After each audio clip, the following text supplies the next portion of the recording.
महकमा बिजली में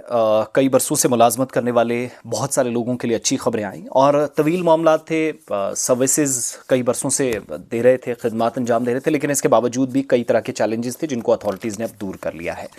रात देर गए एक हुक्मनामा जो मेरे हाथ में है वो मैं पढ़कर आपको सुनाऊंगा। पावर डेवलपमेंट डिपार्टमेंट पीडीडी के अंदर जो मुतद्दिद इंचार्ज असिस्टेंट एग्जीक्यूटिव इंजीनियर्स थे इलेक्ट्रिकल विंग के अंदर,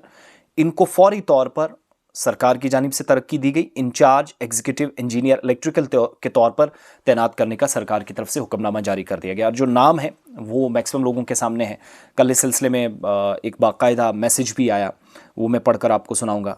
जो कंसर्न लोगों की तरफ से था और वो एक तरह की पहली कन्फर्मेशन थी कि इलेक्ट्रिकल डिवीज़न में जितने मुलाजमीन जिनके काफ़ी वक्त से ये मामलात हुकूमत के सामने थी, फाइलें एक तरह से क्लोज थी, उन लोगों के लिए अच्छी खबर आई। और सरकारी ऑर्डर जो है उसके मुताबिक कल हिदायतुल्लाह साहब की तरफ से भी जो जिन पर एक बड़ी जिम्मेदारी थी, मुसलसल आवाज़ भी बुलंद कर रहे थे इन सारे इंजीनियर्स के लिए, जिनको अब एक स्टेप ज़रा आगे ले जाकर इनकी तैनातियाँ होनी थी लेकिन किसी वजह से नहीं हो पाई थी। और जब ऑर्डर आया तो उनने मुबारकबाद भी दी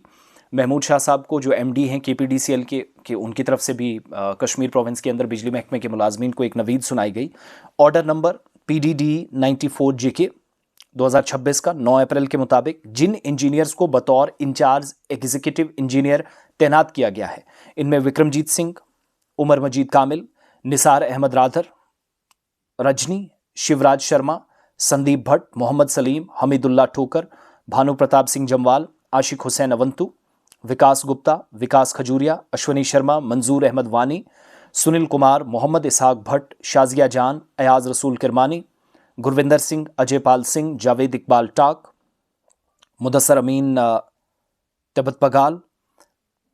Bilal Ahmad Bhatt, Sunil Kumar RBA, Rakesh Sharma RBA, Imtiaz Ahmad Sheikh RBA, Junaid Ahmad RBA, Sudhir Kumar Gupta और मोहम्मद शफी वानी। ये वो फहरिस्त है जिन लोगों को नई जिम्मेदारियां दी गई और ये तैनातियां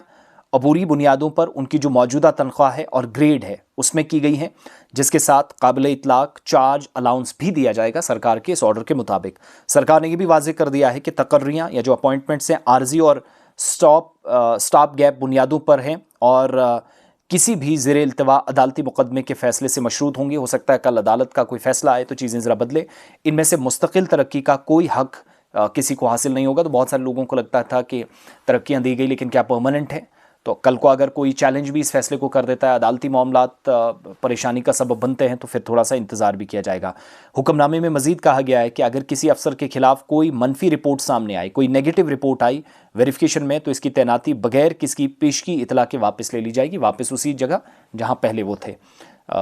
बगैर किसी प्रायर परमिशन के उसको डिमोट कर दिया जाएगा। इन तैनातियों के बाद सरकार ने नए जो तैनात शुदा अफसरान हैं उनके तबादलों और तकर्रियों के अहकामात भी जारी किए हैं, जिन्हें मुख्तलिफ डिवीज़न्स के अंदर KPDCL, JPDCL, इसके अलावा